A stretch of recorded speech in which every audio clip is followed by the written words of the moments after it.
Today on The Quarter Show, go to the power.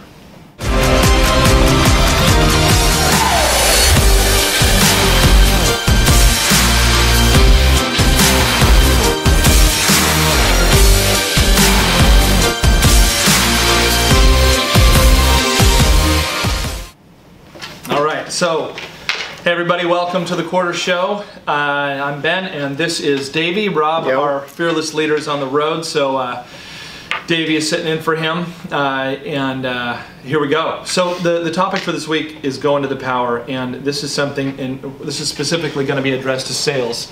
I suppose you could address it anywhere, but that's where we live and breathe, so that's what we're going to talk about. So in going to the power, what we're talking about is You've definitely encountered this. You've encountered it where you have a great discovery call with a person, you walk them through the product, they need it, they want it, they can apparently afford it, like they're qualified, everything is going great, and then they don't sign off and you leave a wall of voicemails that could replace the Great Wall of China. You know, the number of emails that you've sent could be seen from space. There are so many. Nothing is happening. They're always in a meeting, right? Which is like probably not true. And right, there's all this, like, suddenly there's like just this big empty vacuum, and you wonder what's going on. I don't know. You know, I guess the ball's in their court, and then you come up with all these reasons why they haven't signed off. But the real reason, ultimately, the real reason is you haven't gotten to the power. That particular person is lacks the ability themselves as a solo unit to sign off and to submit the proposal back to you, to submit payment form, to just simply approve or okay a payment of whatever you're asking. They lack the power. So, and there's a million different ways in which you can discover that this is happening. Ultimately, it boils down to the fact that, like, you'll start to sense it when you can't reach them. It is the case with a lot of posts that they simply don't have the full authority simply to sign off.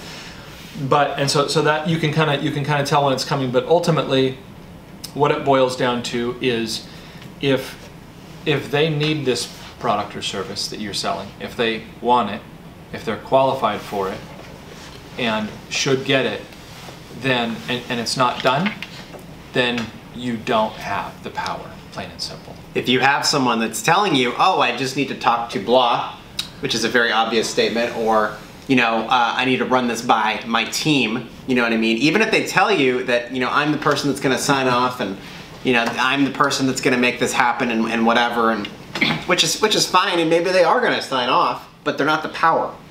That's the thing. And so much time in sales, especially in the B2B sales, gets just wasted on dealing with the wrong contact, dealing with the wrong person.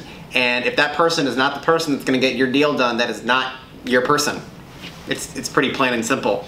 And the thing is, and a really good way to spot this and to know kind of like when you need to go to someone else. And it's not to say that the person you're talking to is bad, and if any of you have ever been in this position where you have to get approval from people, we understand, we do get it. But if you have the person and they're like, okay, good, this sounds great, I'm gonna talk to my guy and it's just not going, it's not going, simply ask them, say, hey, is there anyone else that needs to be bought in on this? You know, is there anyone else that you know needs to, you need to get approval from? Just ask them very politely, and you'll find out. You know, or you know, because if the dollar amount's fine and they want the project and there's no reason it wouldn't be done. And if they're telling you that they have to get approval from someone, right, and everything else is lining up and that hasn't happened yet, they probably haven't talked to them. Right. And so here's something that's important to note about this. This isn't to say you don't have the right contact for the project. You may have the person who, when it goes, let's say for Richter, for example, with our video product, it goes over into production, and they're the person working with the production team, helping get the copy written, you know, giving feedback and, you know, suggesting edits and working with the animators, going over branding guidelines. And when the product is done, they take it and they use it. We're talking about the power, right? There's different examples of the power. Here's an example. recently, great new client brought on board.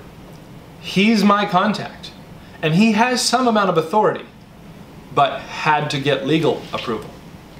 Legal's the power, because it stopped dead. So I found out who the legal was and went and talked to them. I didn't ask if I could. I didn't like get permission and all this other stuff, which I would never ever do. I just went and talked to them because they are the power. They're the one that's going to get this thing moved forward. So then I talked to them. We worked it through, made a couple of very minor corrections to or changes to the proposal that they asked for. Done. Signed off. Back to my guy. All signed off. Now they're aboard. They're in production. Another example of the power. A CFO.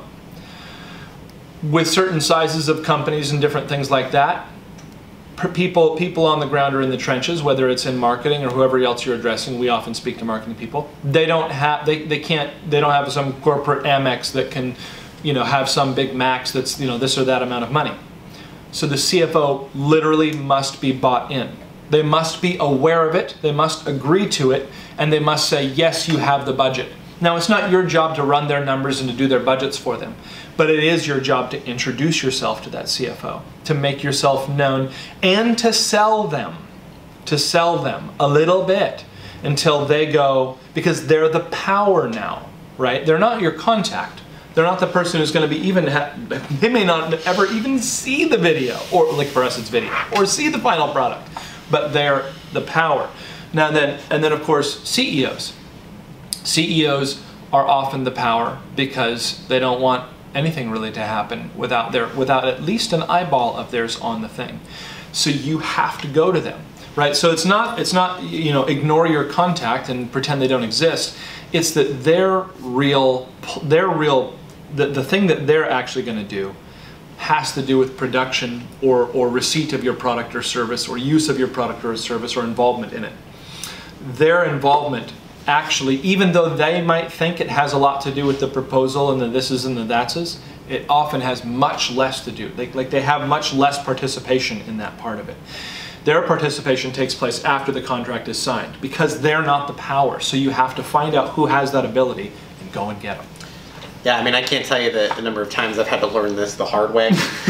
Yeah, right. And so, this is more like it's just a tip, and it's something that in the sales world is really going to help you. And I know that for me, like anytime I've closed a bigger deal or even small deals, it's because I was dealing with, the CEO or the owner of the company, or in the case of very large companies, the right person, whether that was a marketing director or not. You know what I mean? Because in very large companies, like those people have the authority to do that. Sure, you bet. So that's our 2 cents, and I advise any of you guys. It's really just like if you were to just look at something and you wanted to get it done from like A to B, and you wanted to figure out the fastest way to get it done, that is the fastest way.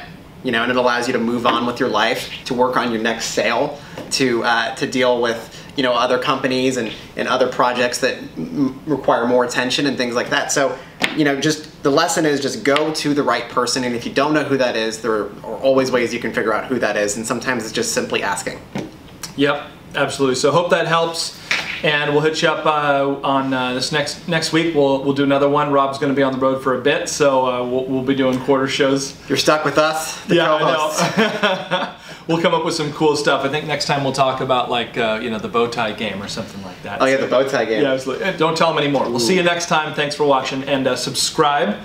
And then you can like the video, you can share the video, you can comment, you can ask questions, you can do whatever you want. We're here and we'd love to help. So thanks a lot, guys. See ya. Subscribe.